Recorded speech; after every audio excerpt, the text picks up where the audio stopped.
Boa noite a todos.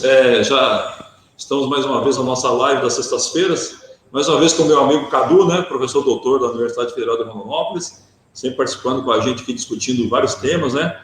Estamos também hoje com a nossa convidada, a professora mestre Roseli Reis. Ela é professora de finanças do curso de administração da Universidade Federal de Rondonópolis, e hoje nós vamos discutir um tema de extrema relevância. Todos os temas que nós trouxemos aqui à discussão são relevantes, mas esse é de extrema relevância, que é justamente discutir educação financeira pessoal, né? A gente percebe que as pessoas que não trabalham esse tema, que não se preocupam com a sua educação financeira, às vezes até têm um excelente salário e têm uma péssima qualidade de vida, né? Então, nós precisamos hoje trazer esses temas, esses tópicos, questões práticas também, orientações dos nossos grandes doutores aqui, para que você que está assistindo possa sair daqui com alguma informação para qualquer prática na sua vida, né? Se você tiver um controle financeiro, vai ter uma vida familiar melhor, uma qualidade de vida mais tranquila, e assim continuando a nossa vida. Boa noite, doutor Cadu. Eu iniciei a minha fala aqui pedindo que o senhor faça algumas considerações sobre a história da educação, especialmente a educação financeira, né? Boa noite a todos. Obrigado, Coronel Bonotto, pelo convite. Um prazer também estar aqui com a professora Roseli, no curso de administração. Bom, esse bate-papo, né, de hoje, falar um pouco sobre as práticas da educação financeira, né?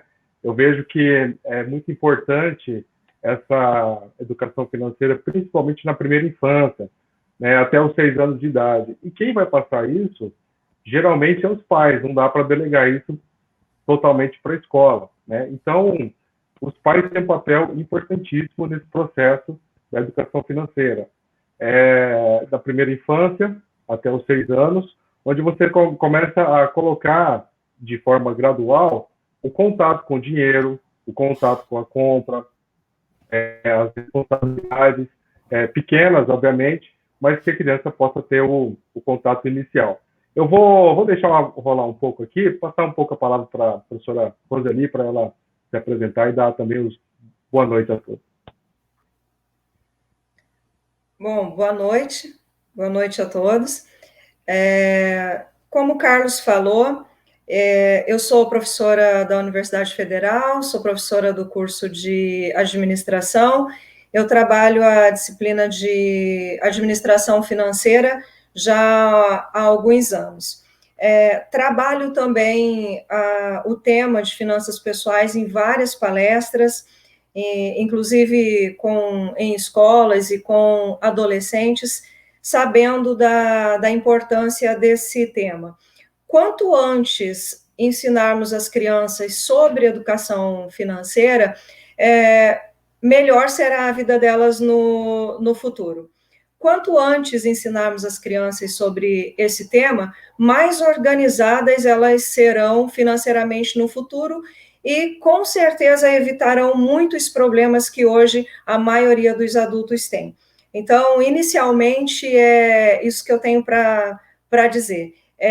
Eu, um pouco antes, conversava com o Cadu e o Coronel, dizendo que geralmente, quando se fala de educação financeira, as pessoas perguntam qual é o segredo, né? Qual é o segredo da educação financeira? E não tem segredo, mas tem uma regra que para a maioria é muito difícil de cumprir, né?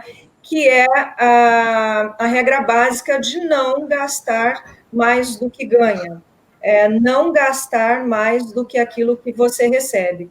E quando não é possível isso acontecer, realmente tem que se buscar um complemento de renda. Então, eu inicio a minha fala desta forma. Doutor Cadu, doutora Roseli, é uma satisfação, né, a gente está mais uma vez discutindo isso. Eu tive a oportunidade de escrever um artigo falando sobre a criança na sociedade de consumo, porque os pais têm um papel fundamental nesse processo, né? Porque se o pai é consumista, possivelmente o filho vai ser consumista, porque nós somos bombardeados pela televisão e pelas mídias sociais todos os dias, né? E agora a inteligência artificial ela consegue acompanhar o nosso gosto, o que a gente pesquisa mais, e vem vendendo aquilo que nos chama mais atenção, né? E parece, doutor Cadu, que às vezes o consumo é mais um consumo emocional para compensar uma frustração, porque realmente é uma necessidade, né? A pessoa precisa fazer aquela compra, né? Exatamente. Eu até, por curiosidade, né, casou muito bem essa sua pergunta. Essa semana eu estou escrevendo um trabalho sobre quanto é que as crianças menores de 15 anos, elas influenciam no consumo dos pais. Então, veja só, vários fatores estão abordando ali, a gente chama isso de construtos, né? Então, vários construtos estão ali dentro da decisão de compra das famílias. Então, tem os construtos cultural, né, que é a cultura do indivíduo, ele culturalmente vem de um contexto socioeconômico que ele consome aquele padrão, né, de produtos. Depois tem outro que é o social, né? Então, a mídia, o convívio social que ele está inserido. Depois tem fatores, obviamente, que econômicos, que é de classe social, de renda, e também tem um fator psicológico, ele afeta bastante, né? A questão de decisão do consumo. E aí eu estou avaliando para saber qual é o impacto, ou seja, qual é a magnitude de ter crianças menores do que 15 anos dentro da família sobre o consumo das pessoas no supermercado. Ainda mais, como você estava comentando, da inteligência artificial, né, de ficar separando ali por classes e tal. Então, tudo isso é algo que vem acontecendo e, com certeza, influencia demais nas decisões de consumo. Muitas vezes, as famílias têm um padrão de consumo, né, e ela acaba sendo chocateada para cima, né, ela passa a ter outro tipo de consumo justamente por essas influências. Então, é muito importante essa avaliação. E onde entra a educação financeira? A educação financeira, ela basicamente vem para melhorar essa estrutura de alocação de despesas e receitas, né? Então, a família ela tem que ter esse engajamento nesse quesito de saber o que as entradas, né, as receitas e também as despesas. Obviamente que uma sociedade que ela basicamente 60% da renda é consumo, obviamente que o coração desse sistema é o consumo, então o seu tempo todo é bombardeado de informações de que você precisa consumir, que você precisa mudar a sua roupa, o seu carro, a sua casa, e tudo isso dentro da estrutura emocional dessa família é muito tentador, né? E a educação financeira ela é imprescindível nisso. E no caso da primeira infância, ela começa com coisas simples, né? Então, os pais vão falar para os filhos, né? Se alguns recebem mesada, outros, os avós acabam dando um dinheirinho aí para comprar um sorvete e tudo mais. Mas é interessante os pais, principalmente, passarem para os filhos o valor que aquilo tem. Né? O dinheiro, ele não cai do céu, ele não vem do nada. Né? A criança ela pode, aos poucos, entender que os pais trabalham, os pais colocam a comida na mesa, não aparece do nada, tem que ir ao supermercado, tem que comprar as coisas. Então, as crianças, quando você vai colocando essas informações de forma gradual nas crianças, a chance dela ser um adulto com um maior cuidado financeiro é muito grande, né? E, obviamente, que essa educação financeira, ela passa também por uma qualidade de vida melhor, né? Cadu, o senhor já tomou comigo aqui, eu preciso mandar os abraços. Se eu não falar, uma das pessoas que depois me cobram, você não falou. Eu posso dar um abraço aí, eu dar um abraço para minha esposa, para a Lorena, do meu pai, Paulo, da minha sogra Vera, Odélio, e para todos que estão nos assistindo. A Eliane também, acabou de comentar ali. Abraço a todos, gente. Obrigado. Eu tenho que falar aqui da minha irmã Marilete, assistindo no Rio Grande do Sul, comandante Moura, meu amigo aqui de Rondonópolis, né? Amigo, obrigado por participar. Maria Aparecida Bonotto, a sogra participando. O Atenir da Rosa, que está lá em Campo Bom assistindo a gente. Minha mãe está lá no sítio assistindo. Aumentou muito aqui, ó. Vou ler todo mundo. Depois eu vou falar com a professora Roseli. Eduardo Betim, meu amigo, dizendo que deve ser matéria das escolas. A gente já discutiu educação em tempo integral, né, Torcador? Acho que a escola em tempo integral, esse tema tem que entrar junto com o empreendedorismo, com outras coisas, tem que entrar na discussão. O meu amigo Valdir Chagato também, obrigado por participar. Um abraço para você, para sua esposa Solange. A Eliane Oring, a Zambuja. Oi, Roseli. Já encontrou aqui. O Ivo Vanderlei Vieira também, dizendo que acredita na gente aqui. Real, da minha irmã lá no Porto Alegre, participando. A Eliane também mandando um abraço para mim e para o doutor Cadu, né? Quem mais aqui? Mayra Silva, lá em Vila Nova do Sul. Obrigado, Mayra, por participar. o Vladimir Bonotto, lá, meu parente, os parentes todos entraram aqui hoje, estou participando da live aqui. O Francisco de Assis, o nosso bombeiro aqui também participando. Professora Roseli, o que é importante para entender sobre finanças pessoais e qual o benefício para a pessoa para cuidar dessa finança dela? Né? Porque uma pessoa endividada não tem qualidade de vida, às vezes cria até atritos familiares, discussões familiares. Né? Como a gente poder trabalhar isso para entender o que é uma finança pessoal e como isso pode mudar a vida da pessoa ou qual é o benefício para a vida dela, né? Bom, como alguém começa a cuidar das finanças pessoais, mesmo que não seja inicialmente, né? Mesmo que não seja na infância, na adolescência, e já está com a vida desorganizada.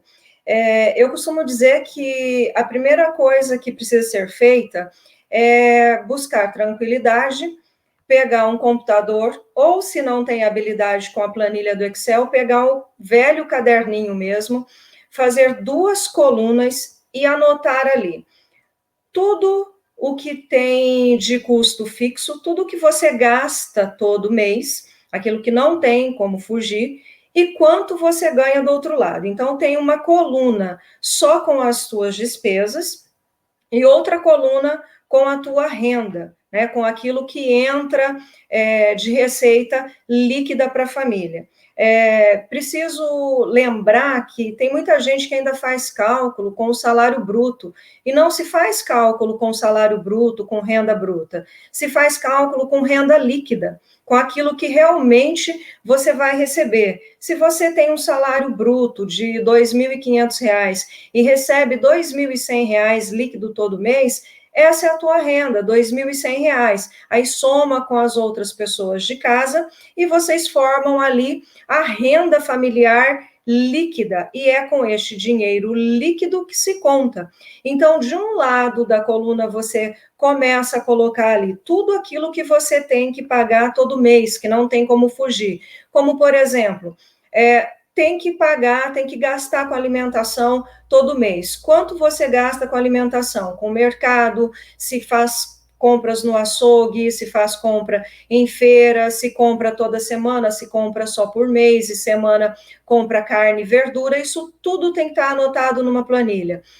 Tem parcelas fixas que foram assumidas com prestação, com consórcio, prestação de casa, ou de carro, ou de moto, ou de eletrodomésticos, de imóveis, são parcelas fixas. São compromissos financeiros que foram assumidos. Isso tudo tem que ser registrado no caderninho ali. Quanto paga, se paga aluguel, quanto paga de aluguel, enfim, tudo que você paga todo mês de conta fixa. Aí, quanto você gasta com aquelas coisas que são variáveis? Tem mês que você gasta, tem mês que você não gasta. Dependendo da família, tem mês que compra gás, tem mês que não compra. Tem mês que gasta R$ 50 na farmácia, tem mês que gasta R$ 200 na farmácia, e tem mês que não gasta nada. Então, esses custos variáveis, independente de quando ou de quanto em quanto tempo eles acontecem, eu preciso anotar ali tudo que eu gasto durante o mês. Se a minha renda é mensal, eu tenho que fazer o meu levantamento de despesas também mensal. E ali eu começo a ponderar quanto eu ganho líquido, quanto realmente entra e quanto eu tenho de despesa. Se eu estou ali fechando geralmente no vermelho, eu preciso rever os meus custos. Quando eu vou rever os meus custos, eu tenho que ver onde eu consigo cortar de forma que não vá prejudicar muito a minha vida e nem a vida da minha família. Então, eu tenho que ver. Eu consigo cortar no aluguel, sair dessa casa e ir para uma casa mais barata? Eu consigo reduzir os meus custos com supermercado, porque eu estou comprando errado? Eu consigo reduzir, conversando com o Cadu, né, há um tempo atrás, olha, pedir comida num determinado lugar tem ficado mais barato para algumas famílias. Então, aprender a fazer esses cálculos. Bom, se tem 2 carros, ou se tem um só, tem um carro e uma moto, precisa sair sempre de carro, eu consigo reduzir aqui, as mulheres conseguem reduzir alguns cuidados fora de casa e passar a fazer dentro de casa. Eu preciso começar a avaliar quais são os custos que eu consigo reduzir, sem afetar muito a qualidade de vida. Quando a pessoa já tem uma renda muito baixa e ela não consegue cortar os custos de forma que não afete a sua qualidade de vida, não tem outra alternativa a não ser buscar um complemento de renda. E para buscar complemento de renda, eu preciso explorar habilidades. Então, eu preciso, inclusive, na maioria das vezes, voltar a estudar. E aí as pessoas perguntam o seguinte, mas para voltar a estudar, fazer alguns cursos, às vezes eu também não tenho dinheiro. Não é mais desculpa, porque hoje nós temos muitos, mas muitos cursos, bons cursos, online, gratuitos. Eu aprendo muito de forma gratuita na internet. Então, eu consigo complementar a minha renda quando eu não consigo cortar os meus custos e quando eu não consigo complementar a minha renda, porque realmente eu já tenho uma renda razoável, uma renda boa, né, não consigo trabalhar mais do que trabalho, eu tenho que rever os meus custos. Como o Carlos falou, há um apelo gigante para o consumo hoje em dia. Há um apelo muito grande, principalmente nas redes sociais. Então, nós precisamos aprender a nos disciplinar de acordo com aquilo que nós ganhamos e de acordo com o que é necessidade, de acordo com o que é sonho e de acordo com o que cabe no meu bolso. Porque quando eu vou discutir sonho, fica muito difícil falar de finanças com alguém. Porque se eu falo para alguma pessoa, olha, ter a casa própria, do ponto de vista financeiro, não é necessariamente necessário, né? Não é uma coisa realmente obrigatória. Só que a pessoa, às vezes, vira para mim e diz assim, mas é o meu sonho. Então, como você vai discutir o sonho da pessoa diante de uma questão financeira? Então, as pessoas precisam aprender a ponderar e até onde elas conseguem ir sem prejudicar a qualidade de vida, porque quando nós estamos endividados, nós nos prejudicamos muito emocionalmente, psicologicamente falando. Então, eu preciso cuidar muito do psicológico e do emocional do ponto de vista financeiro, para que eu realmente consiga depois realizar os sonhos sem muito sofrimento. Sonho é para dar alegria, né? É para nos gerar satisfação e não dor de cabeça, problemas, insônias e, às vezes, outros problemas mais graves. É muito bom, porque eu ia perguntar para o doutor Cadu exatamente em relação ao dinheiro, qual a diferença entre desejo, sonho e necessidade, mas a professora já adiantou aqui, eu pergunto, Cadu, então, a professora está adivinhando nosso pensamento aqui, é muito bom. E, Cadu, eu ia perguntar para você, então, nesse aspecto, quais são os principais erros cometidos pelos brasileiros, já que a gente não teve, eu não tive educação financeira na escola, na infância, eu fui aprender sofrendo mesmo, justamente tendo que fazer essas diferenças e trabalhando com a planilhazinha, que o Excel era na caneta, depois a gente foi para o Excel, mas no começo era na caneta, escrevendo ali para poder separar os valores, o que é custo, o que é investimento, né? Mas quais são os principais erros, Cadu, do brasileiro quando se trata de relação às finanças pessoais? O que você acha que a gente poderia colocar? Claro que a falta da formação é uma delas, né? Se tivesse uma educação financeira. Um pouco é o que eu costumo dizer, é o seguinte, até eu sempre converso com o Rodrigo sobre isso, né? Tudo é questão de saúde, né? Então, por exemplo, você cuida do seu corpo, né? É importante para o seu equilíbrio. Você cuida da sua família, você tem responsabilidade no trabalho, você cuida do seu ambiente de trabalho. E você também tem que cuidar da sua estrutura financeira. Então, se você não tem dedicação e a cultura de cuidar do seu ambiente financeiro, das suas finanças, você vai ser um cidadão que vai ter problemas. Isso não é inevitável. Ou um problema de endividamento, ou como a Roseli estava dizendo, um problema psicológico, emocional, porque isso abala, né? Você perder o seu poder de compra, ficar endividado, isso abala. Então, do meu ponto de vista, a equação disso é que você tem que cuidar, né, das suas finanças.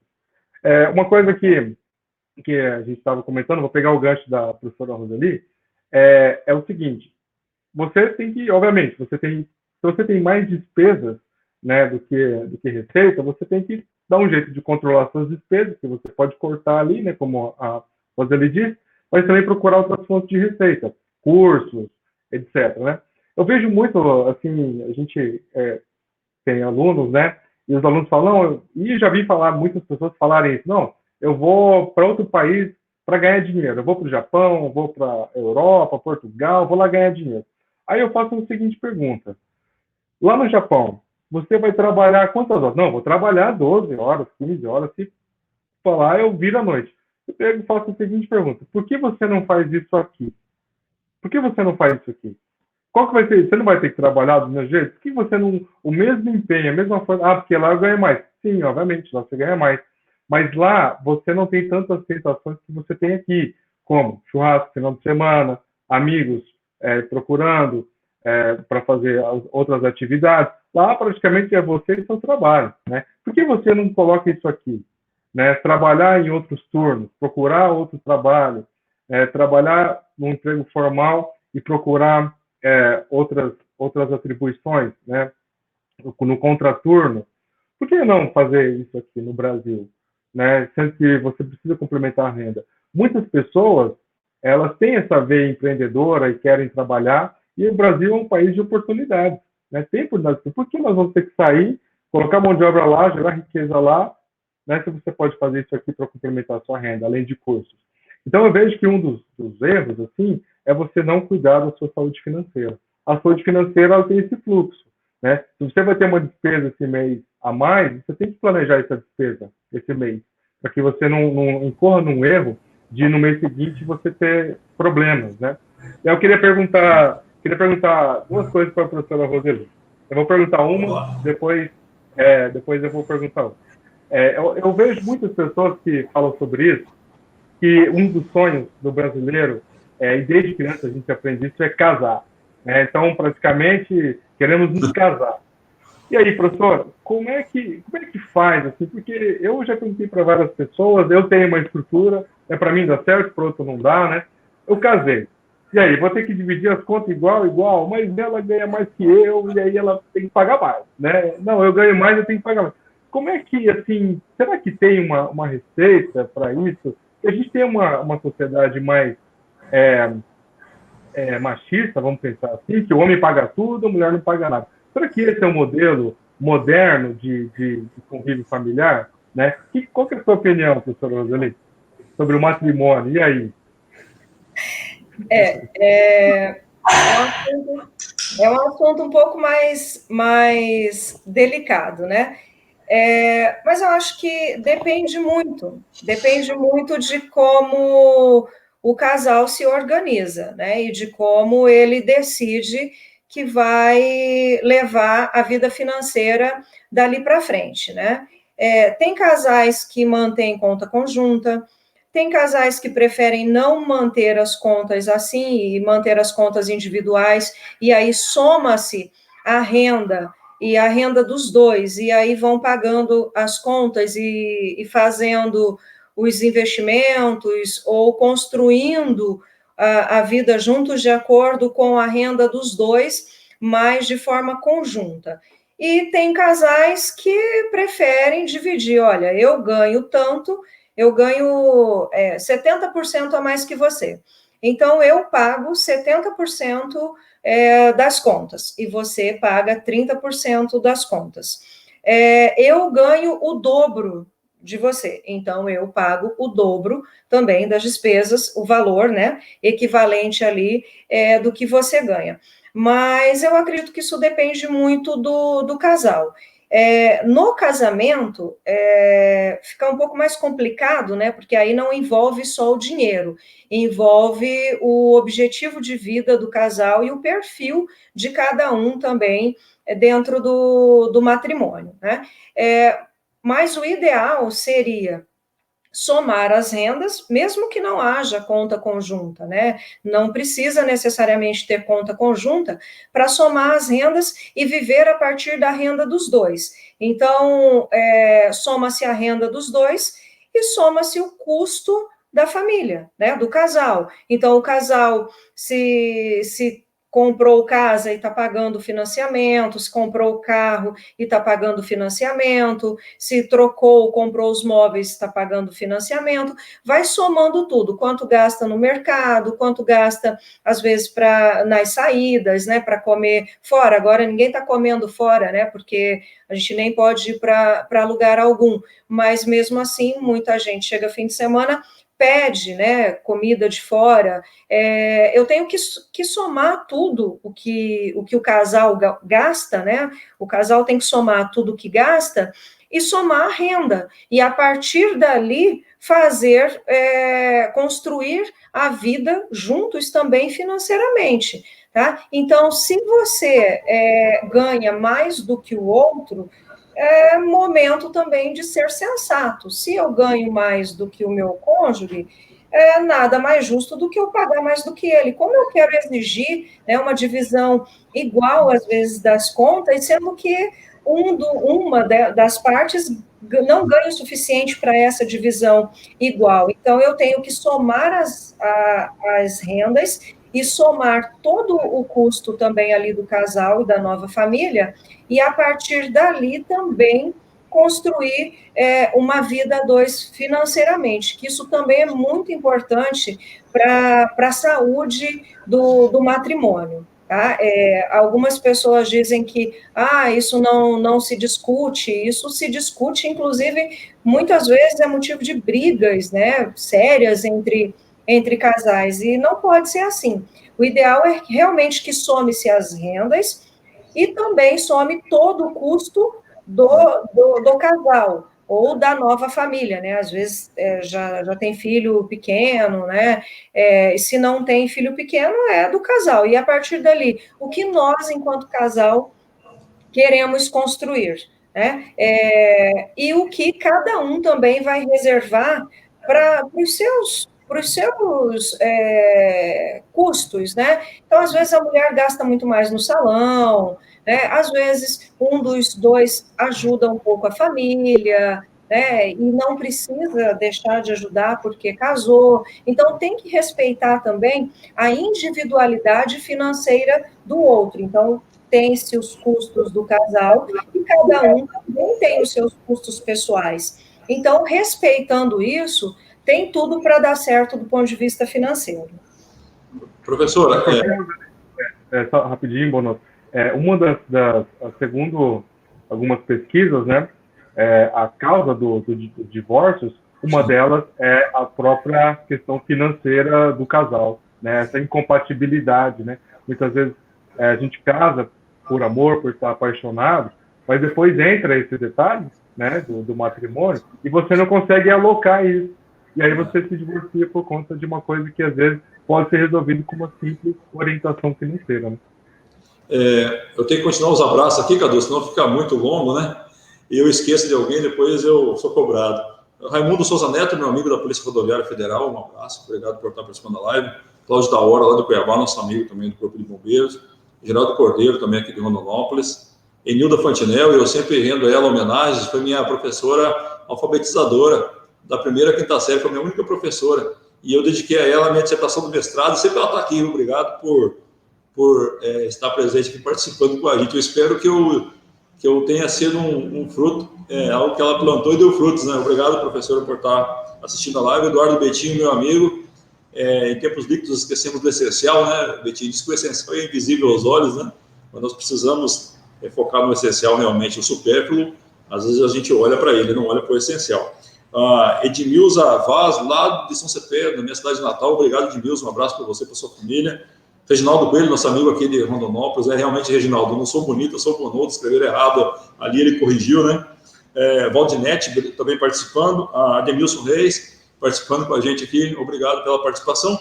Eu quero voltar no tema, Cadu, eu vou pedir licença para voltar na professora, porque eu ia fazer a pergunta e ela falou antes, mas eu quero voltar a diferença entre desejo, sonho e necessidade, porque às vezes o sujeito, ele tem um sonho e ele tem que aquilo é uma necessidade. Talvez isso possa ser um motivo para levar ele para o caos financeiro. Como trabalhar isso? Eu acho que é uma questão complexa, né?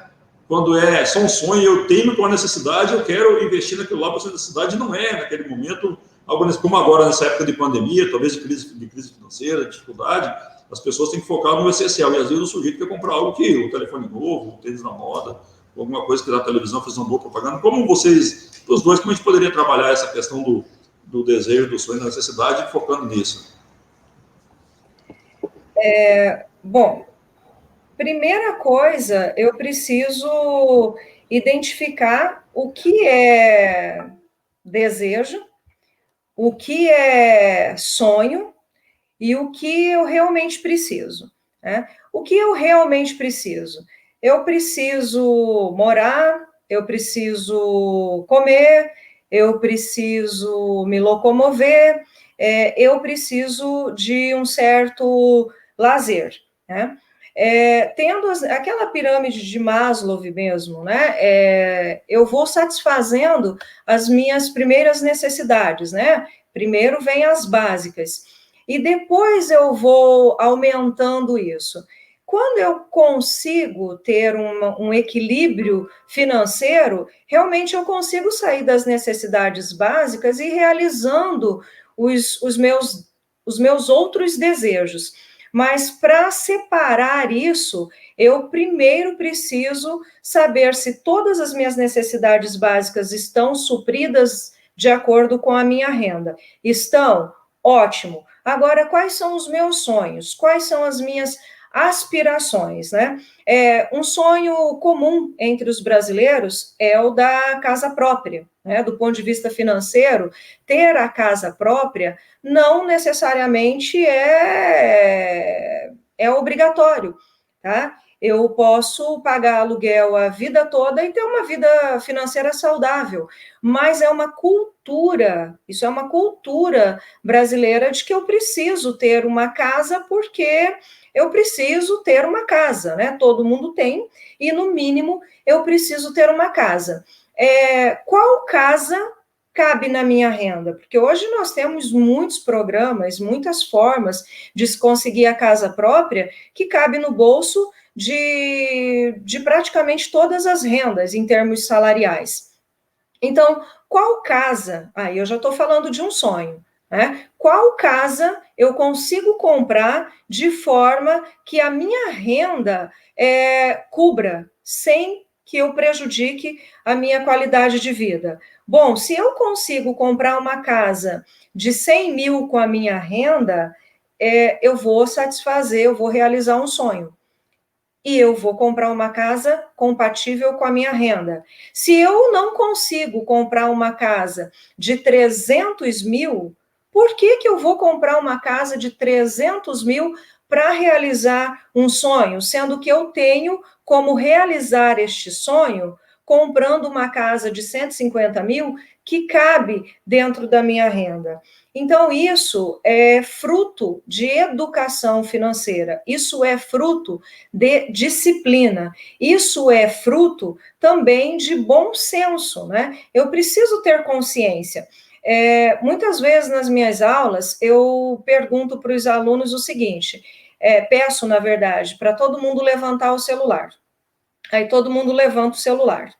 E aí eu peço para eles pensarem, ninguém precisa me falar, mas para eles refletirem qual é a renda deles e quanto eles pagaram naquele celular que eles levantaram.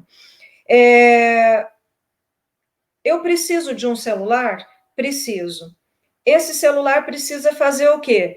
Ele precisa ter capacidade, né, para a internet, para ter o WhatsApp, para baixar alguns aplicativos, né, para ligar e receber. Mas eu tenho celulares de diversos valores.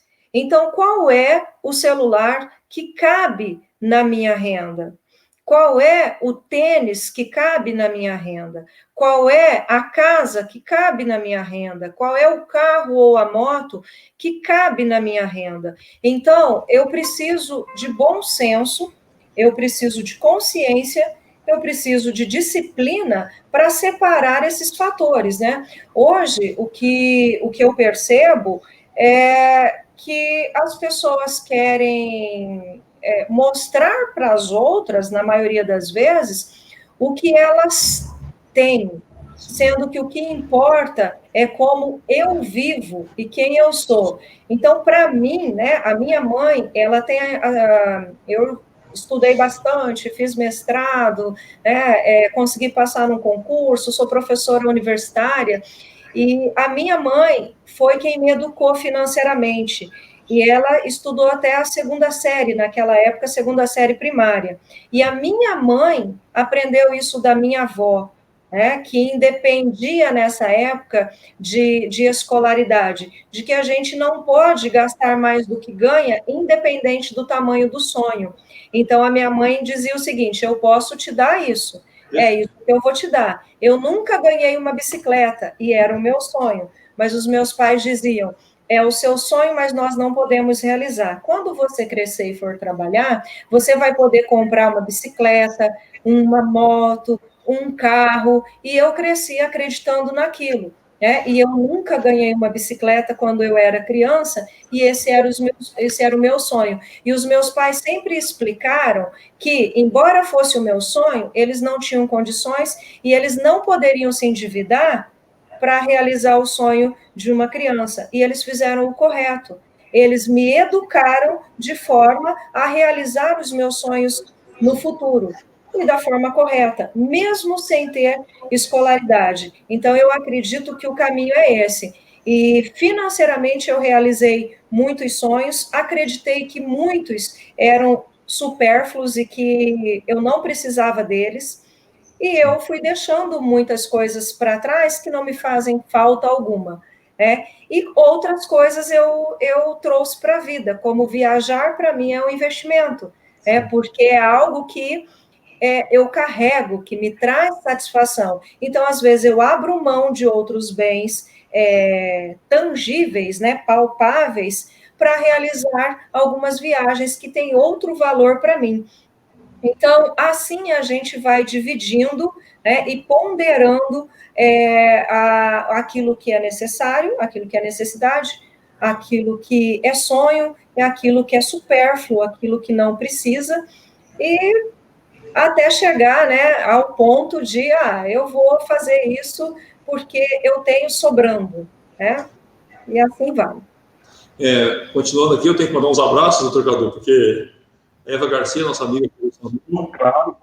Celso Jaime, meu amigo lá da infância, lá no Sul, né, também participando, a Lu Melo, obrigado, dizendo que o tema é muito importante, o Wagner Bolognese participando com a gente também. O que eu posso falar é que, da minha experiência, eu comecei a pensar, falei, vou comprar imóvel para alugar. E eu fui estudar antes isso, eu percebi que é um péssimo investimento. Alugar imóvel rende menos do que a poupança, que é a menor condição, né? E às vezes a gente pensa que comprar um imóvel, alugar um imóvel é um bom investimento. Então, eu fui estudando, eu consegui mudar esse conceito que veio, acho que lá da nossa infância, talvez, né? Comprar imóvel e tal, mas não era um bom negócio. Doutor Cadu, uma pergunta, acho que todos aqui querem saber, se a professora depois quiser complementar também. A pessoa que está endividada, o que fazer para acabar com as dívidas? Acho que essa pergunta aqui vale $1 milhão, né? A pergunta de $1 milhão, né? Eu vou responder, mas antes eu só queria fazer uma pontuação breve da questão dos sonhos, né? Eu vejo o seguinte: quando você estuda toda essa sociedade do consumo, você vai entender dois aspectos. Existe uma coisa chamada obsolescência planejada e obsolescência perceptiva. O que é obsolescência planejada? Você compra um computador, você está satisfeito, é o seu sonho ter um computador, você se programou, passou no cartão de crédito, você fez alguma coisa e, realizei meu sonho e comprei um computador. 2 anos depois, seu computador se tornou obsoleto. Você vai ter que trocar de computador. Então, os produtos, de forma geral, principalmente aqueles que têm a tecnologia ali dentro, eles mudam com muita frequência. Então, às vezes você tem um sonho, né, de realizar algo, mas você tem que saber que esse sonho ele vai perdurar por um grande período de tempo. Então, e todos os produtos, de forma geral, eles são feitos com esse tipo de planejamento, né? E outra coisa chama-se obsolescência perceptiva, é um pouco do que a Roseli estava dizendo. Realmente, aquele celular que custa 5, 10 mil reais, você nem um ano seu de trabalho, você não vale a pena você estar comprando isso só porque é a moda, né? Você está no ambiente de trabalho.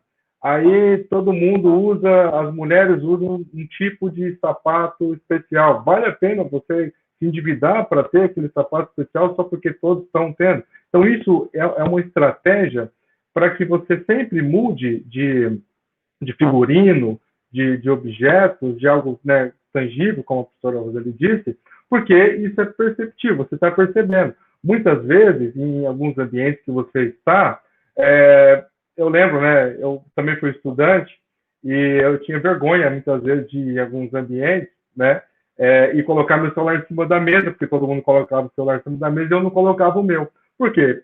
Porque eu me sentia envergonhado de todo mundo ter o celular da moda e eu não tinha esse celular da moda e não tinha condições de ter esse celular da moda. Então, isso é uma coisa perceptível, isso começa a correr e você acha que aquilo é algo que você tem que adquirir porque é o seu sonho, muitas vezes não é o seu sonho.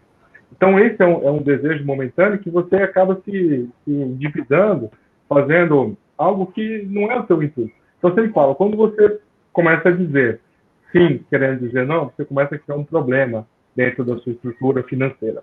E a pergunta de $1 bilhão, como é que você sai da dívida? Basicamente, você tem que entender qual é a origem dessa dívida, do meu ponto de vista, né? Qual que é a origem dessa dívida? É uma dívida, por exemplo, eu queria fazer uma pergunta também, aproveitar um gancho, né?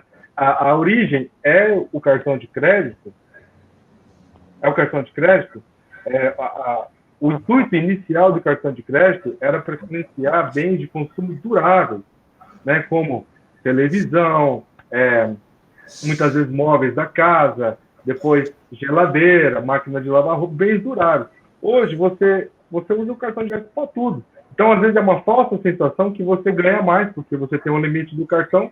E hoje, eu vejo muito nas pessoas, elas falam, não, meu cartão vai vencer dia tal. Parece que depois que fecha a fatura do cartão, ela sente um alívio, porque ela pode gastar mais, né? E muitas vezes não é algo que ela tem aquela renda concreta, né? Então, consumo desde gasolina, combustível, até na padaria, ou seja, o cartão de crédito virou um surplus na sua renda que antes você não tinha. Então, essa foi uma cultura implantada, né, dentro da estrutura social e econômica nossa, né? Então, a pergunta de $1 milhão é você saber a origem. É o cartão de crédito? Ele se tornou, ao invés de se tornar um aliado seu, ele se tornou um inimigo seu? Você tem que, sim, buscar com o seu banco uma forma de negociar essa dívida e pagar. De repente, a origem do seu desequilíbrio financeiro ali é outra, né? Então, você tem que buscar muito a origem, né? Compra de bens supérfluos o tempo todo, né? Eu vi um caso uma vez que a pessoa estava muito endividada e um dia ela comentou comigo e falou, nossa, eu estou muito endividado, eu preciso... Eu falei, qual foi a sua última compra? Veio um vendedor de gibi e eu fiz um plano de gibi durante 12 meses. Então, assim, você tem que identificar que muitas vezes você passa por um descontrole próprio emocional e compulsivo por consumo, né? Então, você tem que também identificar que muitas vezes é esse impulso de consumir de forma imediata que talvez está ocasionando seu desequilíbrio. Então, a resposta que eu daria, depois queria ouvir a professora Roseli, era essa, identificar a origem do seu desequilíbrio financeiro. Aproveitando a questão aqui, professora, é possível falar que hoje o cartão de crédito é o grande vilão do brasileiro? Essa era a minha pergunta. Vilão ou aliado? Sim. O cartão de crédito é, sim, hoje, o grande vilão da vida do brasileiro. E isso em decorrência da falta de educação financeira. Como o Carlos falou, o cartão de crédito ele era para possibilitar, né, o intuito inicial é possibilitar o consumo às pessoas que não tinham renda para comprar determinados bens duráveis, né? Eu preciso de um fogão, preciso de uma geladeira, de uma televisão, de um sofá, mas eu não consigo juntar o dinheiro de uma vez e ir lá comprar à vista. Então, agora eu posso comprar parcelado, né? E aí ele realmente entrou na vida do brasileiro com tudo, né? O brasileiro passou, né? Nós passamos a comprar tudo no cartão, tudo. E aí tem algo, né, chamado limite e valor mínimo, né? E é aí que a falta de educação financeira e a falta de atenção pegou os brasileiros. Porque toda vez que, até ano passado, toda vez que eu pagava o mínimo do cartão, todo mês, no final do ano, eu pagava cerca de 300 a 400% de juro em cima daquela fatura. Então, muita gente chega e fala assim, ó, não, eu ganho tanto, um valor considerável, e não sei para onde vai o meu dinheiro. E quando ele me fala da situação, eu digo, o seu dinheiro está indo todo para o seu banco, todo para a operadora do seu cartão. Por quê? Porque você está pagando 4 vezes o valor da sua fatura dentro do ano para o banco. Por quê? Porque você está pagando o valor mínimo. Né? E como o Carlos falou, qual é a origem da minha dívida? A origem da dívida da maioria das pessoas está, assim, no cartão de crédito. Então, todo mundo deve sentar com a sua instituição financeira, com a sua operadora, e negociar essa dívida, porque há muitas propostas boas de negociação, e quando não for possível, há muitas outras linhas de crédito com juros muito menores do que o juro cobrado no cartão de crédito. Então, se eu estou pagando hoje, vamos supor, 120% de juro ao ano no cartão de crédito, eu tenho muitas outras linhas de crédito, inclusive para pessoa física, onde eu vou pagar muito menos do que isso. Então, eu troco a dívida, eu pego um dinheiro, né, uma outra linha de crédito bem mais barata, vamos supor que eu estou pagando uma parcela de R$2.000 de dívida, eu consigo substituir essa parcela por 1.200. Tá? Em muitas consultorias financeiras, já disse isso para as pessoas, e elas se organizaram simplesmente trocando essa dívida. Onde está o foco? No valor do juro. Quanto eu devo? Eu devo tanto, mas quanto eu estou pagando de juro por este valor montante inicial? Então, quando eu substituo uma parcela de 2.000 por uma de 1.200, eu estou endividado ainda? Sim, mas eu consigo reduzir a minha dívida e me equilibrando. Uma outra sugestão é quando eu tenho algo que eu posso vender, desde que não vá prejudicar a minha qualidade de vida, venda. Né? Tem algumas coisas que é um apego, não tem por que ter apego a alguns bens tangíveis quando você está com a vida financeira toda enrolada. Então, venda isso e quite essa dívida.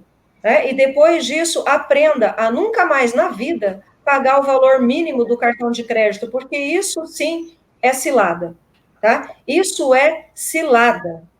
Eu não tenho, né? Eu costumo dizer assim, ó, por que muita gente não prospera? Porque ela faz um único agente do mercado prosperar, as instituições financeiras. Nós somos dependentes das instituições financeiras. É claro, elas são extremamente necessárias para a população, mas também tem muita coisa lá que, se eu, enquanto cidadão, não conseguir me organizar, eu não vou prosperar e vou deixar eles cada vez mais ricos. Então, não adianta criticar se eu não tenho ação. Então, a primeira coisa ao fazer uma crítica é o que eu estou fazendo de diferente para mudar isso. E, às vezes, cortar na própria carne. E isso não é fácil.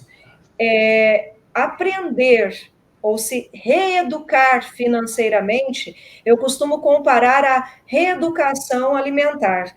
Não é fácil, porque nós também temos que abrir mão, às vezes, daquilo que é tão prazeroso, que é o consumo.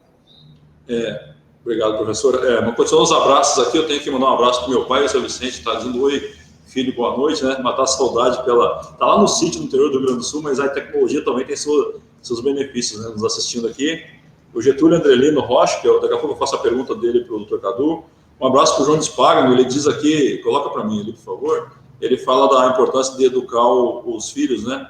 E também aqui o Roberto Tadeu, um abraço, Roberto Tadeu. Márcio Ziriani, meu amigo, aluno do nosso projeto de Karatê, hoje professor do nosso projeto, participando também. Diz o João Spagno, a escola, a criança, se for educada, sendo com orientação de valores, ela aprende a valorizar e saber o valor das coisas, né?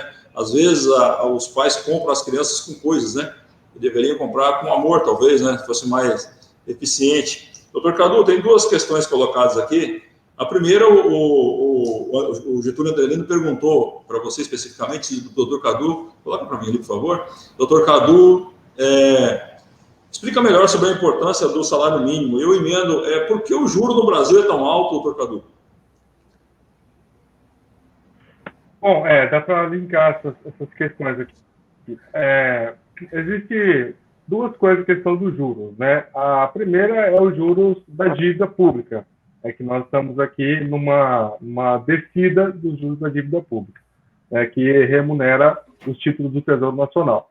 Outra coisa é esses juros do cartão, esses juros de empréstimo, é o juro, muitas vezes, da financeira, que você vai comprar um carro, alguma coisa nesse sentido. Os juros são um pouco elevados, mesmo que tenha uma contrapartida, que é o bem, né? Então, a formação desses juros, ele envolve vários vetores, né? Então, tem ali o risco de inadimplência, tem ali também a questão do seu score, né? O banco ou a instituição financeira, quando você passa a sua ficha cadastral, né? Ela vai colocar um score, né? E dentro desse score também está embutido a questão dos juros, né? Tem o spread bancário, enfim, os juros no Brasil, ele envolve isso. Agora, a pergunta é, qual que é o cerne, a origem? Por que os juros é tão alto no Brasil? Então, tem várias pesquisas que apontam o seguinte: o Brasil, ele de certa forma, ele não é um ambiente 100% seguro para investimentos empresariais e financeiros, né? As empresas, por exemplo, quando vai investir, por conta de várias coisas, uma delas é a burocracia, por exemplo, né? Ela pensa duas vezes ao invés de investir. Então, as instabilidades dentro de um cenário macroeconômico, ele acaba acarretando no efeito dos juros, né, que a gente chama de pass-through para os juros. Então, quem vai emprestar esse dinheiro? A instituição financeira precisa ter alguma garantia sobre isso, né? Então os juros, ele não é uma coisa simples para avaliar, mas todas as instituições, elas têm um balizador, né? Esse é um lado da questão. O outro lado da questão é que os juros, que a gente chama de certificado de depósito interfinanceiro, que é o juros que baliza, basicamente, as outras taxas da economia, ela se dá dentro do mercado interfinanceiro, que é entre instituições. Todo dia, as instituições bancárias, principalmente, elas têm que fechar o seu caixa, né? Então, o banco A transfere tantos créditos para o banco B, o banco B tantos créditos para o banco C, né? Então, elas ficam muitas vezes com esse descompasso no caixa. Então, elas recorrem às outras instituições financeiras para pegar esse empréstimo, para poder fechar o seu caixa, e aí nós temos todo dia ali a taxa do CDI over, né? Que é a taxa Selic over, né? Que é essa taxa que baliza o certificado de depósito interfinanceiro. Então, só para resumir, há uma complexidade em torno da taxa de juros do Brasil, mas a principal que eu vejo é que, no caso do Brasil, nós temos um ambiente ainda não tão seguro para investimentos. E isso acaba tendo uma falta de liquidez no mercado. Essa falta de liquidez no mercado provoca maior taxa de juros, né? A segunda, rapidamente, vou tentar responder sobre a importância do salário mínimo. Eu acredito que teria que ser uma outra live, né? Mas assim, em questões rápidas, a questão do salário mínimo, olha, há controvérsias com relação a essa questão do salário mínimo, né? Porque já veio pesquisas que o salário mínimo ele acarreta desemprego, principalmente na população jovem. Porque muitas vezes o jovem, ele sai do mercado de trabalho, aquele que terminou o ensino médio, por exemplo, ele quer trabalhar.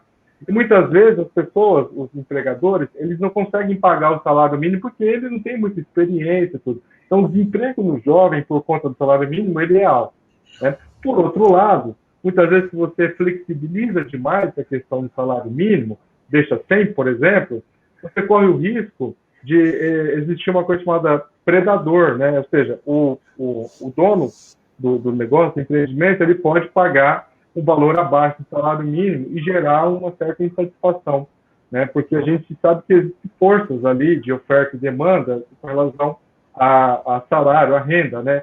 São os ofertadores de mão de obra e os demandadores de mão de obra. Você muitas vezes flexibiliza essa questão do salário mínimo, você pode acarretar em problemas no salário e você não ter mão de obra qualificada para aquilo. Então, assim, é um tema um pouco complexo, mas eu vejo que hoje, no Brasil, é necessário, sim, termos um salário mínimo. Por mais que seja um salário mínimo que remunera os aposentados, que dá mais segurança para o governo, porque o salário que se paga no comércio, até tem um nome informal, né, que é o salário do comércio comercial, que é um pouco acima do salário mínimo, já exista isso na média do mercado. Então, cada cidade, basicamente, tem um salário comercial, que eles falam, que baliza no salário mínimo, né? Então, eu vejo hoje no Brasil que é importante ter um balizador de salário mínimo para as pessoas terem uma certa segurança.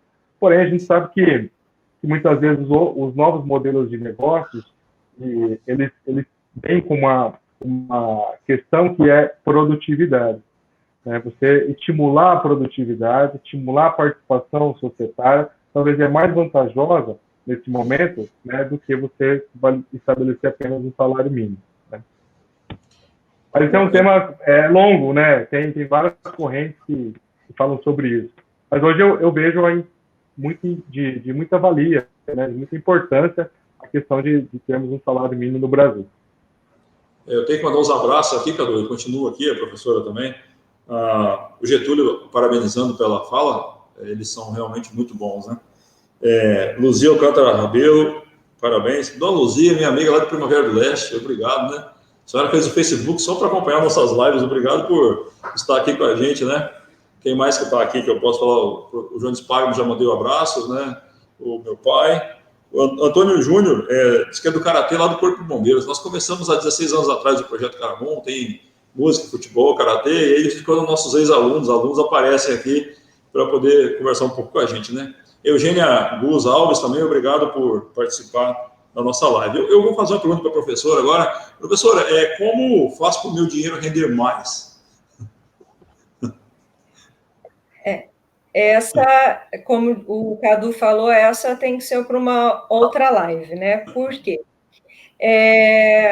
Tem muitas formas de investimento hoje, mas em decorrência o Cadu ele explicou um pouco aí sobre o juro, né, sobre a composição do juro no Brasil, isso é um pouco mais complexo, mas o juro balizador para remuneração dos investimentos, do ponto de vista de produtos financeiros, é a taxa Selic, né, atrelada aí à taxa do CDI. Então, hoje, como nós estamos com uma Selic muito baixa, todo o investimento atrelado à renda fixa, né, o que a maioria das pessoas conhece é a poupança, e alguns conhecem o CDB, que é um produto financeiro do próprio banco, mas tem diversos tipos de produtos financeiros aí da renda fixa e da renda variável. Mas quando nós temos uma taxa Selic muito baixa, né, com a taxa de CDI que acompanha a remuneração dos investimentos da renda fixa, nós acabamos tendo uma rentabilidade muito baixa para os investimentos. Então, eu brinquei dizendo que temos que ter uma outra live, né? Porque, olha só, entre os tipos de produtos financeiros que nós temos à disposição no Brasil, nós temos a poupança, que é conhecida de todo mundo, nós temos o CDB, nós temos LCI, nós temos LCA, nós temos debêntures, pouco conhecida da maioria dos brasileiros, nós temos fundos de investimentos, nós temos diversos tipos de fundos de investimento, fundos de ações, fundos multimercados, letras de câmbio, letras hipotecárias, títulos públicos, e nós temos, entre outros, e nós temos a renda variável, né, que agora os brasileiros estão conhecendo um pouco mais, né, na renda variável o mais famoso, né, na verdade a mais famosa são as ações, né, da renda variável. A diferença entre renda fixa e renda variável é que na renda fixa, pelo menos, eu não tenho perda do montante inicial. Se eu colocar R$1.000 aplicado num determinado produto financeiro, lá no vencimento desse produto financeiro, eu vou pegar os meus R$1.000 mais o que rendeu, tá? Na renda variável, não. Na renda variável, nada garanta que eu aplique R$1.000 numa determinada ação, num determinado lote de ações, e quando eu vender, eu tenho de novo esses R$1.000. Eu posso vender e fazer dos 1.000 até 10.000, e pode acontecer de fazer mais, mas também pode acontecer de vender aquilo e a ação está num valor abaixo do que aquilo que eu comprei. Então, quando eu vou falar de investimento, eu preciso estudar um pouco mais, porque eu tenho uma série de produtos financeiros onde investir o meu dinheiro. E eu tenho outras formas de investir o dinheiro. O coronel falou, né, que ele entendia, né, como a maioria das pessoas entendem, que imóvel era sempre um bom investimento. Não necessariamente. Para quem tem pouco dinheiro, o imóvel, ele não é um bom investimento para quem tem pouco dinheiro. Pode ser para quem tem muito dinheiro, que pode comprar vários imóveis, que pode aproveitar um momento como esse que nós estamos vivendo de pandemia. Muitas coisas estão sendo vendidas abaixo do preço de mercado, então eu tenho dinheiro, eu vou lá e compro. Mas se eu tenho pouco dinheiro, dificilmente um imóvel vai ser uma opção de investimento para mim. Então eu tenho que estudar, eu tenho que buscar formas de fazer o meu dinheiro render. Outra coisa que milagre não existe, né? Então, aquelas promessas, oi, meu nome é Betina, eu tenho 23 anos e fiz o meu primeiro milhão, né? Viu o que deu, né? Eu falo, olha, não tem algumas coisas que não dá para brincar, né? Dá para ficar rico com pouco dinheiro? Dá. Isso é para todo mundo? Nunca, jamais. Ficar rico com pouco dinheiro é possível para quem tem perfil extremamente agressivo, para quem não tem medo de perder, para quem não tem medo de se arriscar. Quem é muito conservador, ou seja, por que eu coloco meu dinheiro na poupança? O que a maioria das pessoas diz é porque lá é seguro. E não conhece o título público, que é tão seguro quanto a poupança. Não conhece outros produtos que apresentam a mesma segurança. Fundos de investimento, por exemplo, têm a mesma segurança. Por quê? Porque o fundo de investimento, inclusive, tem até CNPJ próprio. Se o banco vir a quebrar, o fundo de investimento não necessariamente pode quebrar, mas as pessoas ainda não conhecem. Então, como fazer o meu dinheiro render? Eu preciso buscar conhecimento, e preciso buscar conhecimento principalmente do meu perfil de investidor. Até onde eu aguento perder? Eu não aguento perder nada, então realmente eu vou ter que investir naquilo que vai pagar menos. Por quê? Lei de mercado, né? O Cadu está aí para explicar melhor. Quanto mais seguro for o investimento, menos ele vai me render. Quanto mais arriscado for o investimento, mais ele vai me render. Só que conforme o risco, eu tenho a mesma probabilidade ali de ganhar como eu tenho de perder. Então, depende muito do meu perfil. Mas eu tenho diversas formas de investir o dinheiro no mercado financeiro, em renda fixa e em renda variável, e outras formas também de investir dinheiro, colocando dinheiro, às vezes, até em empresas iniciais, são os angels, para quem tem um pouquinho a mais de dinheiro, mas isso eu tenho que ter um perfil muito agressivo. Para quem é muito conservador, não sabe onde colocar o dinheiro, estude os produtos financeiros conservadores, esses que acompanham a poupança. esses como CDB, como LCI, como LCA, como algumas debêntures, como os títulos do governo, todos esses que eu estou falando, nesse momento, na maioria deles vai pagar pouco, vai remunerar pouco. Por quê? Porque eles estão atrelados à taxa Selic, ao CDI, que está baixíssimo no momento.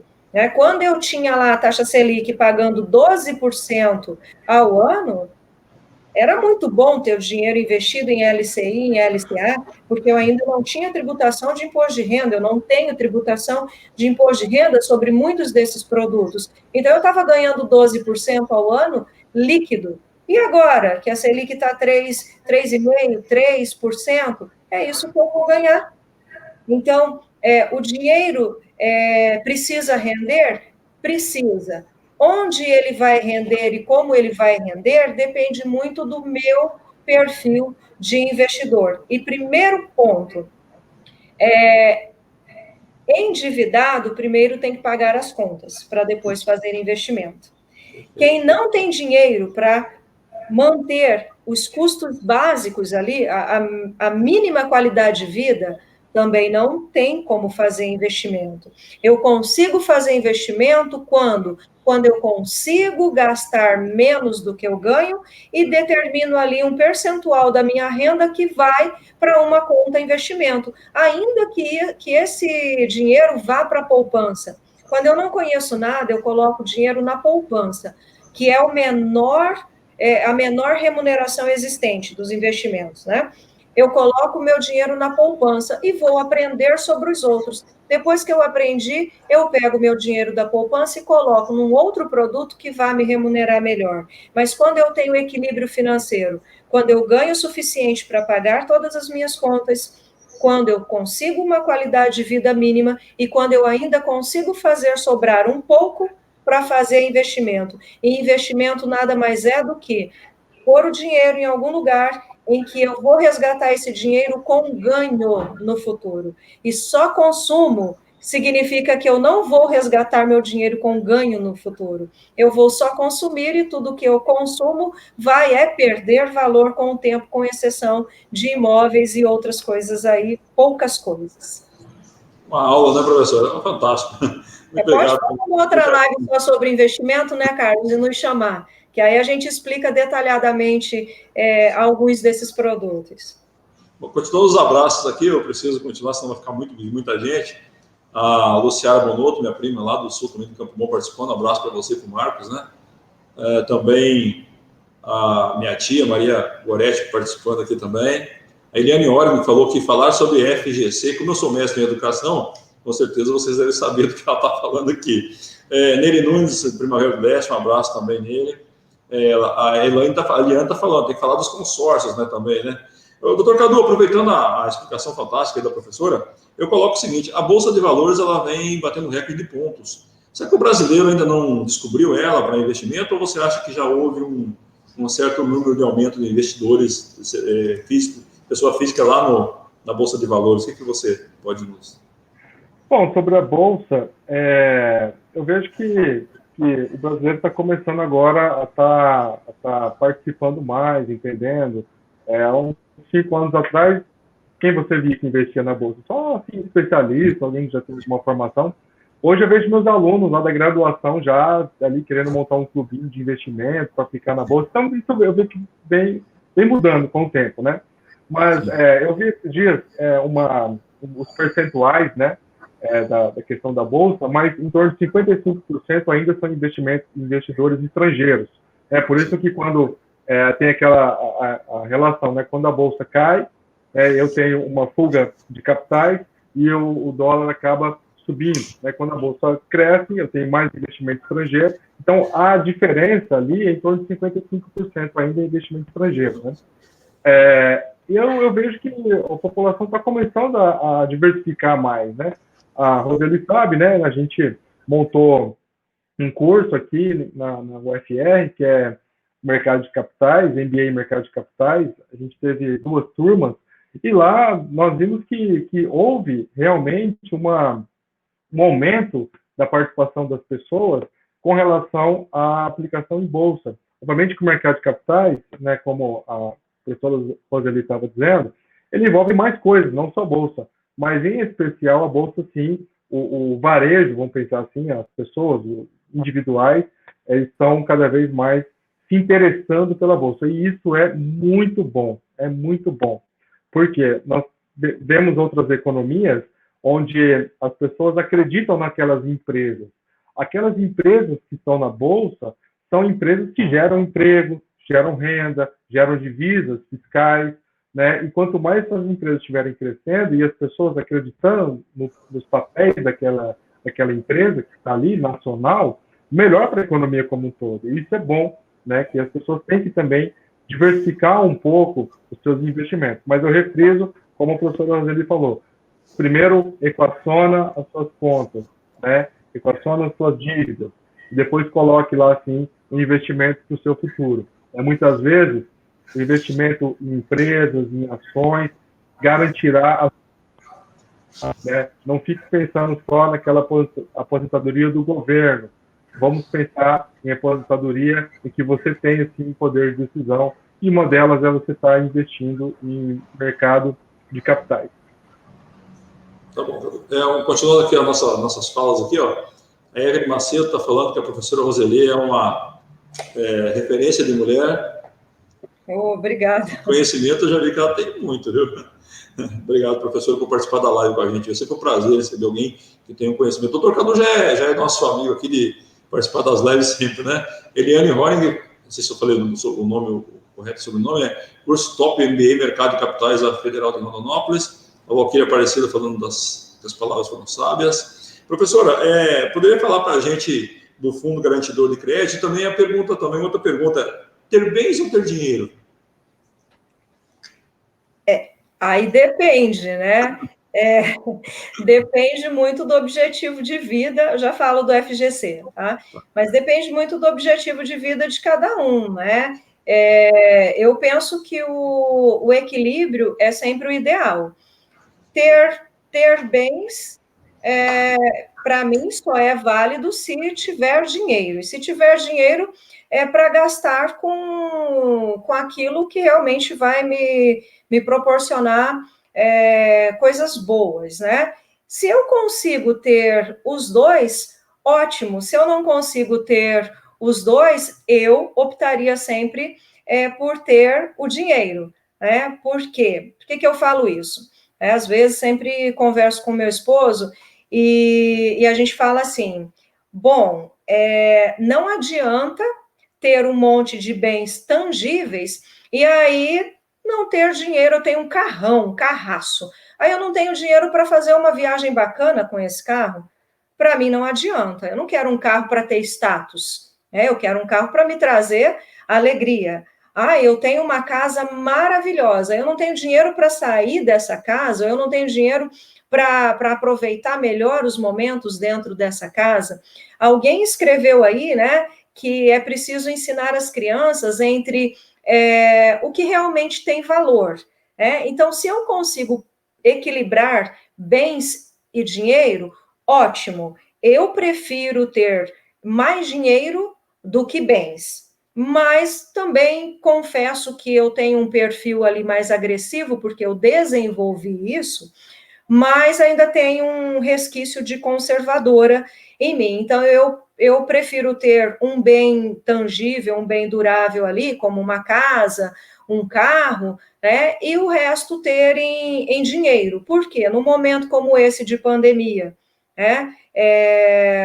Se alguém da família perde muita renda, de onde eu vou tirar dinheiro para manter o meu padrão de vida nessa hora? E se eu só tenho bens, eu não consigo, às vezes, vender os meus bens do dia para a noite. Eu preciso ter um dinheiro para me manter num momento como esse, né? Muita gente foi pega de surpresa nesse momento de pandemia, né? Nós temos pessoas que tiveram a vida virada de cabeça para baixo, porque a vida financeira, porque perdeu muita renda e não tinha reserva, não tinha dinheiro e tem bens. Por isso que muita gente tem que vender esses bens a preço de banana, porque não tinha o dinheiro. Por isso que eu digo que o ideal é equilibrar bens e dinheiro. Eu, particularmente, né, estudiosa de finanças, prefiro ter mais dinheiro do que bens. Agora, falando do FGC, né? O que é o Fundo Garantidor de Crédito? Como eu falei ali sobre renda fixa, eu preciso explicar que a principal vantagem da renda fixa para alguns produtos, né? Eu tenho o FGC, que é o Fundo Garantidor de Crédito, que é uma instituição aí sem fins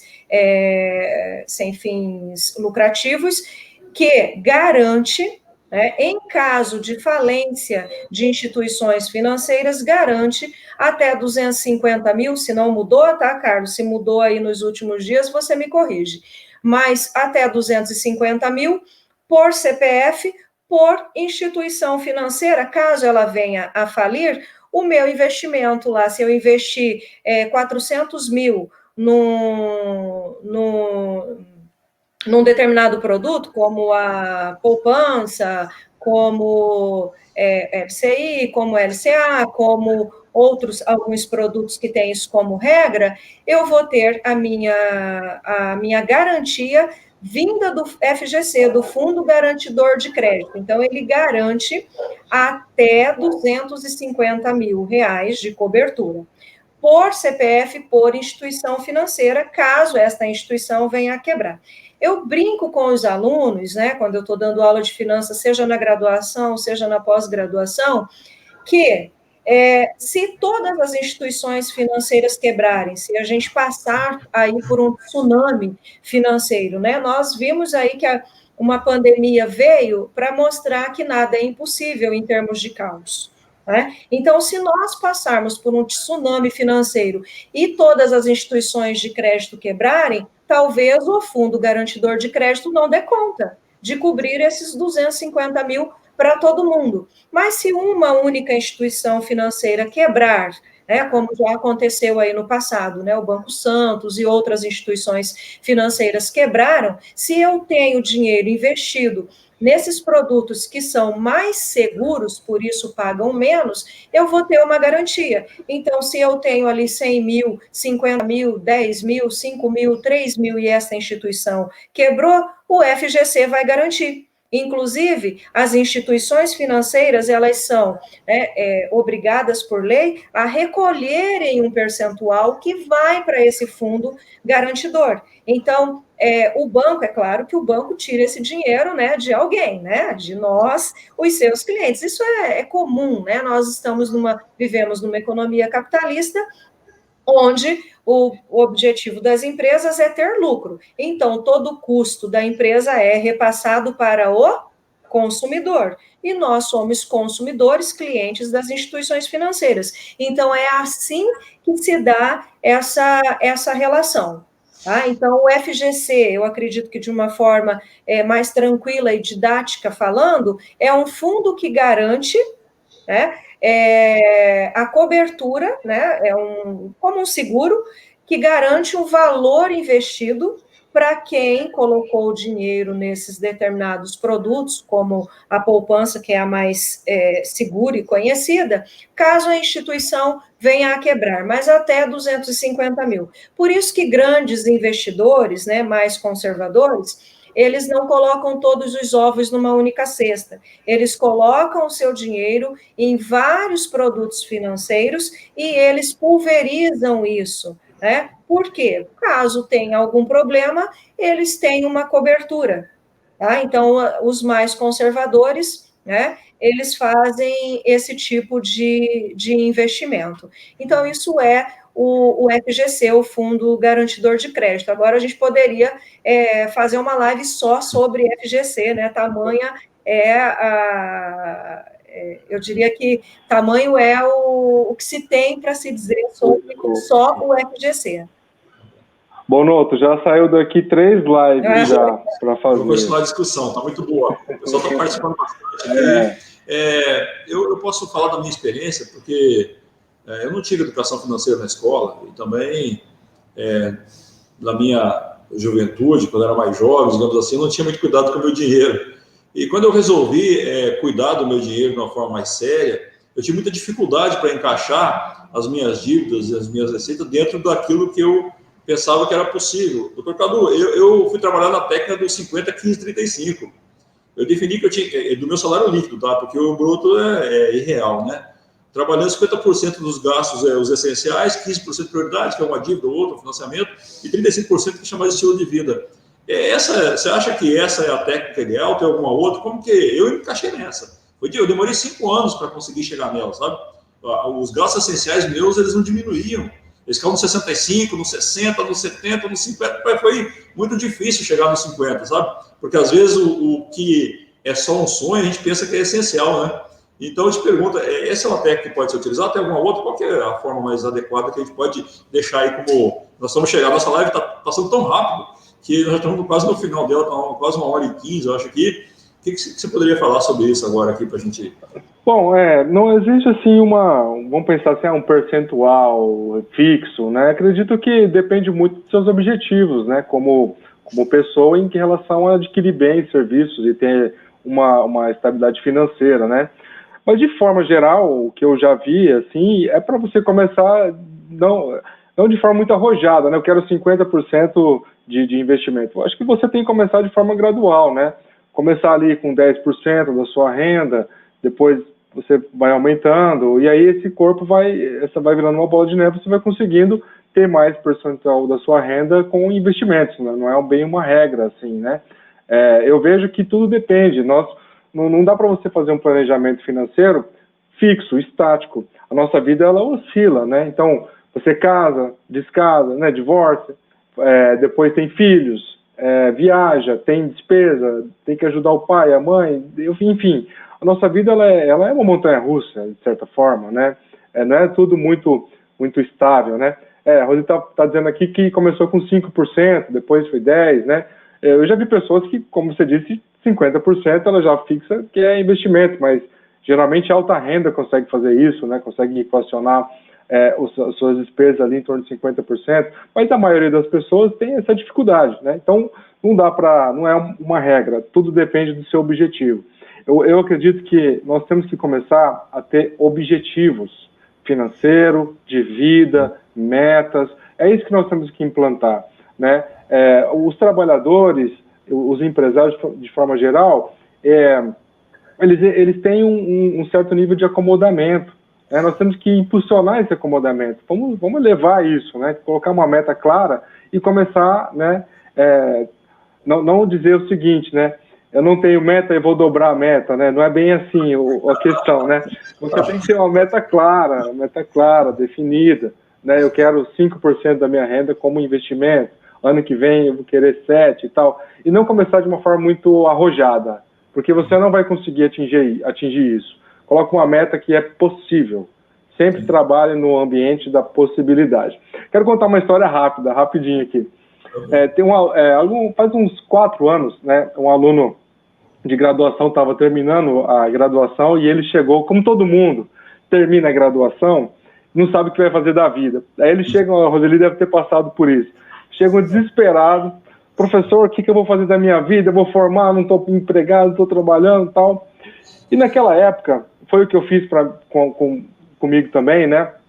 Eu falei, olha, aproveite com unhas e dentes a estrutura que você tem.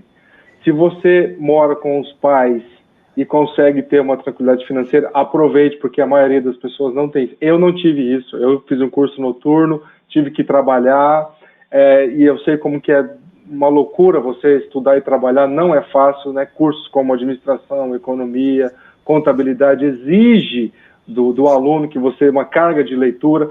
Então, gente, aproveite a sua estrutura que você tem, não jogue fora o que você já tem, e a partir daquela estrutura você começa a desenhar metas que você consiga atingi-las. Porque você colocar uma meta impossível, você nunca vai conseguir, você vai ficar frustrado e vai falar que não vai conseguir nunca. Coloque metas que é possível você alcançar, né? Então, 5%, 10%, né? E aí você vai aumentando conforme você vai conseguindo transpassar isso aí. Então, Cadu, eu estou falando que eu demorei 5 anos para conseguir reduzir o meu essencial, porque talvez eu estava colocando como essencial coisa que não era essencial. Eu tenho certeza que eu estava, E demorei 5 anos. Como eu sou persistente, né? Com 5 anos eu consegui chegar no 50, 15, 35, né? O Ivo Vanderlei, meu xará, meu primeiro nome é Vanderlei, às vezes nem eu lembro disso, mas disse para o Reginaldo que foi um erro de corretor, para ele me chamar de bonito, né? Vai escrever Bonoto e o corretor errou aqui, tá registrado aqui. A Valquíria Aparecida escreveu um texto bacana, ela disse, com certeza o essencial é economizar e aproveitar esses momentos que estamos passando e refletir mais no ideal, e fazer o que gosta realmente para ter êxito, uma garantia de sucesso e felicidade, onde passaremos tranquilos com o investimento garantido de uma manhã feliz com um objetivo concreto. Está mandando um abraço, parabéns para você, está vendo, né, Cadu? A Valquíria Aparecida. Muito obrigado, Valquíria. Nós estamos chegando aqui no final, quero mandar um abraço para o João Bosco da Vida Silva, professor de Karatê do nosso projeto também, nosso amigo, o João Aparecido de Souza, um bombeiro também, nosso amigo. Eu fiz um textinho aqui, eu fui ouvindo atentamente as falas e disse o seguinte, algumas coisas que eu vou colocar para a gente fazer as considerações finais. Nós temos que identificar o que é desejo, sonho e necessidade de forma sincera, né? Conversar com você mesmo é algo duro. Quando nós não podemos esconder as dívidas, né? Às vezes a gente tem que esconder da gente mesmo a dívida. Eu, no começo, eu passei por isso. Eu queria esconder de mim mesmo uma dívida ou outra, até que você tem que colocar tudo para enxergar a sua dívida total e ver se está ruim, se está péssimo, se está mais ou menos, e ali começar a ajustar. Então, eu acho que separar o desejo do sonho e da necessidade é importante. Anotar tudo que gasta, né? Eu acho que é um ponto importante. Às vezes, os pequenos gastos, eles não são computados e isso dá um problema no final do mês, quando o salário não... Vender um bem para pagar a dívida também é um bom negócio, né, professor? Quando for, né? Cuidar com as dívidas do cartão de crédito, vai vir com um recado, a dica aí dos nossos doutores e mestres aqui. Se educar e também educar nossos filhos também, né? Eu, como educador, sempre falo que muitas vezes o pai entregou o filho para a escola como se fosse só o dever da escola e educar os filhos, né? E, na verdade, o professor Pozzoli, que trata muito sobre fraternidade, ele vai dizer que a família é o núcleo de onde os valores são ensinados, né? Então, mais um ponto que eu acho que os pais devem trabalhar com seus filhos é a educação financeira, né? Não só na escola, mas também em casa. E eu recomendo a técnica dos 50, 15, 35, que comigo deu certo, viu? Eu deixo aí a palavra aberta para as considerações, a professora Roseli, o doutor Cadu, para a gente encerrar. Antes do Valdir Chagato, está mais uma vez mandando um abraço aqui, aí para a Solange, sua esposa, né? Obrigado, meu amigo, por estar participando da nossa live. Vou começar pelas mulheres, né? Tem a preferência, né, do professor Roseli, para a gente fazer as considerações finais. Obrigada, eu agradeço pelo convite, para mim é sempre uma honra poder contribuir, e eu também sonho com o fato da educação financeira se tornar obrigatória desde as séries iniciais, porque nós teremos gerações transformadas quando isso acontecer, né? Prova disso é que hoje o maior índice de inadimplente está entre os jovens, e isso é algo extremamente triste para um país. Mas, independente da idade, em que momento, e independente de que momento da vida você esteja, é perfeitamente possível se educar financeiramente, né? Basta ter predisposição para isso, basta ter disciplina e também buscar a automotivação, né? Mirar num sonho e persegui-lo, né? Sem prejudicar qualidade de vida. Então, eu acredito muito que todo mundo pode se educar financeiramente com o objetivo de melhorar de vida mesmo, de sair de endividamento, de ter uma vida mais leve, mais tranquila e mais feliz. Lembrando que o dinheiro não pode ser senhor da nossa vida, porque senão a quantidade, né, o quantitativo dele nunca será suficiente. Então, o ideal em finanças é ponderar, equilibrar o equilíbrio, né, entre os valores e o dinheiro. E eu, mais uma vez, deixo aqui o meu agradecimento pelo convite. Desejo uma boa noite a todos. Doutor Cadu? Bom, quero só agradecer o Coronel Bonotto e a professora Roseli por estar, assim, batendo esse papo agradável, esse papo, assim, construtivo, né? Então, eu só tenho a aprender com vocês a cada dia que a gente tem esses diálogos. E vou só pegar um gancho na fala da Roseli. Eu também tenho um sonho, que é ter a educação financeira no currículo básico das nossas crianças, jovens e adolescentes. Realmente, a educação financeira ela vai transformar as próximas gerações e a vida das pessoas.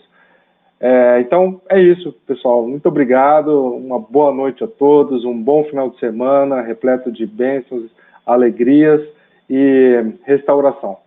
Um abraço. Encerrando também aqui, eu tenho que mandar um abraço para a Tânia Mara Bonotto Orvatiche, de Barra do Garças. Um abraço para você e para o Paulo, né? A gente não se vê já faz algum tempo.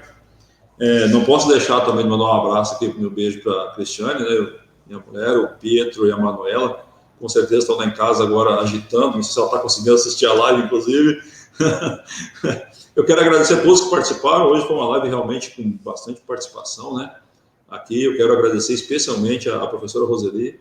Obrigado, professora, pelo conhecimento demonstrado aqui, né, pelo carinho que os alunos têm pela senhora. Espero que a gente volte para discutir os outros temas, porque realmente ficaram pontas soltas aqui, nós não podemos deixar, né? Muito obrigado pela participação. O Dr. Cadu é um parceiro, um amigo que já está, acho que não sei quantas lives nós já estamos juntos aqui discutindo educação como pilar da desenvolvimento da nação, discutimos economia pós-pandemia, né? E hoje trouxemos esse tema porque a gente está vendo que, neste momento de pandemia, quem não tem uma reserva de emergência, né? Ou quem se perdeu seu emprego, quem está com dificuldade, com certeza está passando por momentos difíceis, né? Então, por isso que é importante falar sobre educação financeira. Com essas considerações, então, nós encerramos a nossa live de hoje, o tempo passou muito rápido. Obrigado a todos, se cuide e fique com Deus.